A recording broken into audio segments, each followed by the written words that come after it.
that's my next goal. So. Now, when you were a kid, you mentioned that you would stop when the makeup started running.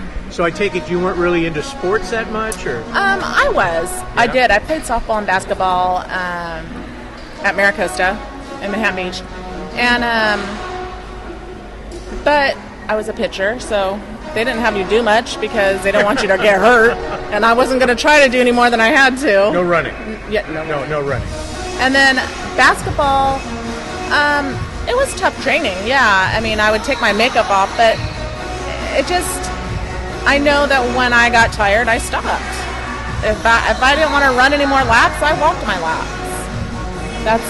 But my mentality has changed now that didn't do me any good.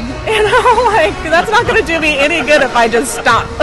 No, that's probably what got you there anyways. So how often do you come to the gym and for how long? Oh, well, I come to the gym 4 days. Well, I take Thursdays off, so I am doing some type of physical activity. I come to the gym 4 days a week here, from anywhere from an hour to 2 hours, depending upon what I'm doing. And then the other days I'm doing something physical. I go scuba diving, which, has been a passion of mine. I've been certified scuba diver since 2003, but I would never get in a wetsuit. Like, I couldn't do it. And I could totally imagine. I got so excited when my husband pulled all the scuba gear out. I'm like, oh, I want to put it on. It fits. I was so excited. And so, like, we go scuba diving or bike riding or, play football, something. So we're always doing some type of physical activity. Nice. And for those of you listening that are back east, that's what we do out here, because we don't have snow. We go bike riding in October. That's right. So now, have you taken any of the classes that they run? Well, I'm taking Zumba and U-Jam. Okay. That's really my cardio because, I don't know, once I get on a treadmill, if my ADD kicks in, but it doesn't last very long because I need to go do something else. Like, I feel like I'm working really hard and not going anywhere, and it frustrates me a little bit. So I just had to find what worked for me. So I did plyo, I did the pound class, anything that's gonna work muscles, so to say, like that's gonna target muscles. Right. I'm more than happy to take, and I usually take the evening classes, and those are tend to be like the kickboxing class or the Zumba or U-Jam. So, but I like weights. I like lifting weights. That's, I guess, my aggression to get out. I don't know, my hard work day. Is that your favorite part of the workout? Oh, I love it. Yeah. Oh yeah. Just learning new things. I mean, I had someone show me Turkish get-ups. I'm like, what are Turkish get-ups? What are you doing? And I have so much fun doing it. I'm like, this is kind of fun because it uses my brain, and I think that's what I need to do. I need to use my brain and connect my brain to what I'm doing. Now, for those people that don't know what a Turkish get-up is that the garb they wear, or can you explain that to us? Well, I guess it's using a kettlebell that you hold above your head while laying on the ground, and there's a technique that you do to actually stand up. I suggest Googling it. I can't explain even how to do it. I was hoping you could. There's absolutely no possible way. It, and then you go back down, right? And then you go back down the same way you came up. Right. So you kind of like thread your body from a laying down position the whole time while the kettlebell's in the air. And what was your first thought when you did that the first time? I said, this is amazing. Like, this is so much fun. I just want to do these all day. I'm like, how heavy can I go? How heavy can you go? I think because I'm still learning the technique, I didn't want to hurt myself. Right. I think I want to say it was a 20-pound kettlebell. Nice. That was the heaviest that I've done, but that was tough. Nice. That was really tough. Hey, you're working up a lot of sweat doing that. Oh, crazy. And it's funny because I had never heard of it, and I went to Vegas for my birthday, and I went into the gym, and some guy I'm like, how do you know how to do that? Yeah, that's awesome. Yeah, so, young women, young girls that are having weight issues, What advice can you give them? Someone once told me, you only fail if you give up. And it stuck with me forever. It stuck with me. This whole journey. And so all I can say is just do it. If it's walking one block, it's a start. And that's how I started. I seriously walked one block. That's all I could walk. Before I was like, oh, go get the car. So if it's walking one block, just do it. It will change your life forever. Change it forever. And what about other women or girls that are afraid of coming here because they're fat and they'll get looked at? I was right there, and that's not how it is. That is not how it is at all. I mean, UFC, you think of all these big, muscular men and women and pounding out weights and wrestling and then, like, grappling, and no, that's not it. It is probably the most supportive gym I've ever been to. Just members, staff, everybody. Yeah. So now, what is your goal weight? Do you have one?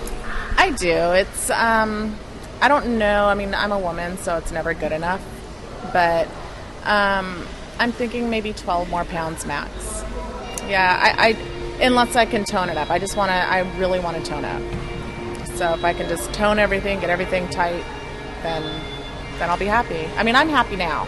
I'm totally happy with the way I am now, but I have never worn a pair of designer jeans my whole entire adulthood since I've been 18. Ever worn a pair of designer jeans. Really? Ever. Wow. Because I had my first child at 18. Oh, okay. So, so did you have the typical baby fat afterwards? Oh, yeah. Yeah. I gained 65 pounds with each child. Wow.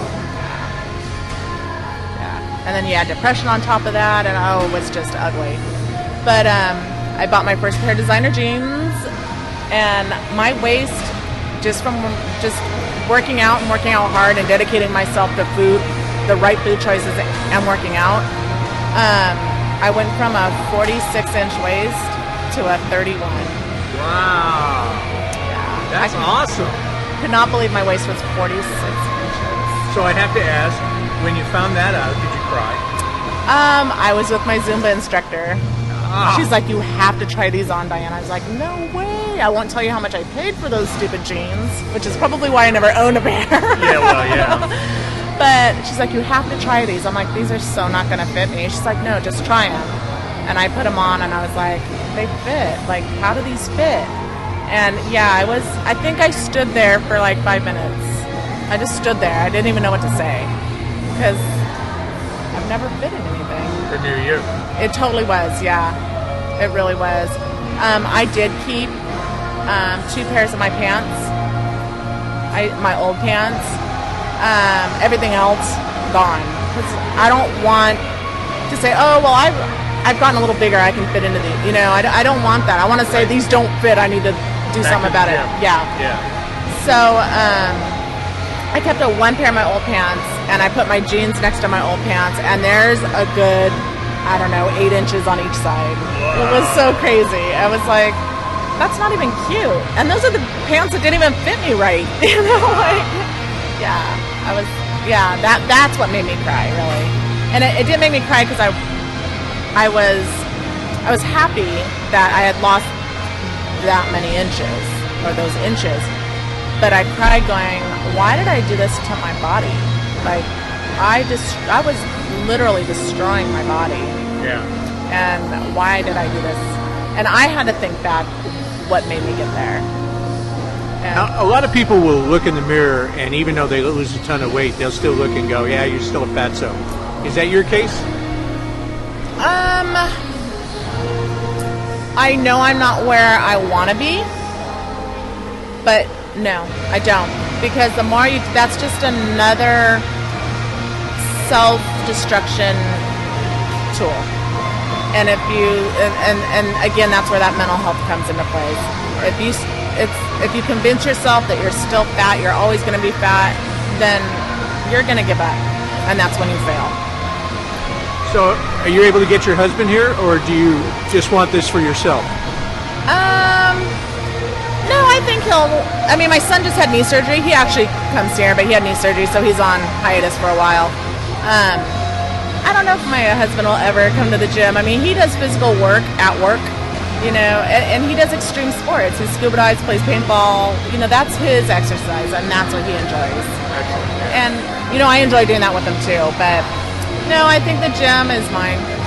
It's your baby. Yeah, it's mine. Nice. Something I do. Well, Diane, I certainly appreciate you spending some time with me and the radio show. And congratulations 1,000% on you. what you've been able to accomplish in, what, a year and a couple of months? Yeah, a year, since August. Well, September 1st, like August 30th. Yeah, August 30th. That's amazing. Yeah. That is amazing. So mucho congratulations Well, to you. Thank you. I couldn't have done it without all these people. Yeah, well, that's why we come here, right? Well, it's just inspiration. You know, you see one person, it's like a domino effect. Right. You know, you don't want to be shown up. You don't want to be shown up by anybody, you know? Exactly. That's a competitive part of me, I think. Exactly. So what I like to do is I like to give back to everybody that allows me to interview them. And I'm going to shut up, and you can go ahead and promote something that you want. Doesn't have to be gym related. It could be grandmother's cakes, whatever. But just go ahead and give a shout out or promote something. You go right ahead. It's yours. Well, I am a loan officer at the Torrance Community Credit Union. So I would love for all the community to come in and become members and see me for all your loans. I'd be more than happy to help anybody out. And how can they contact you there? They can call. I can give you my direct work numbers, 310-618-9111, extension 16. And that's your direct line? Yeah, that's my direct line. They'll go straight to me. And what hours can they reach you at? We are there Monday through Friday, 9:30 to 5:30. And do you have a specialty? My specialty is car loans. We do debt consolidation loans. We do MasterCards. I like to get people out of debt. I don't like debt. So any creative way I can get someone out of debt and save them money, that's my job. Excellent. That's what I like to do. Awesome. Well, that's awesome. Well, thank you again. I really appreciate you taking time out for the interview. And that's going to wrap it up for our makeover edition. And everybody out there, this is Dave Dickey for Toxic Radio. Until next time we meet, reach out and touch somebody, and I think you know what I mean. Until I see you again or you hear my voice, see ya.